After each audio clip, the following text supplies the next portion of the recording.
ভালো করে কান খুলে শুনে নিন। যারা বাড়িতে ঠাকুরের পুজো করেন, সে লক্ষ্মী ঠাকুর হোক, কালী ঠাকুর হোক, যে যার পুজো করেন, তো বাড়িতে তিনটে পাপ কাজ কোনো সময় করবেন না। কি কি তিনটে পাপ কাজ?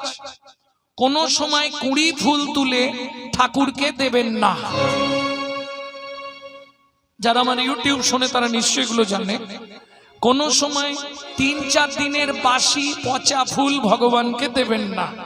2, 3 নম্বর, যেটা আপনারা সব সময় পাপটা করেন, এটা করবেন না। সকালবেলা হাঁটতে যাবার নাম করে লোকের কাছে ফুল চুরি করে ঠাকুরকে দেবেন না। কি হলো, হাসছে কেন? মানে যারা করে তারা হাসছে নাকি? হ্যাঁ, এ পাপ হয়। কোথায় বলা আছে? ব্রহ্মবৈবর্ত পুরাণে বলা আছে, শ্রীমদ্ ভাগবতের 5ম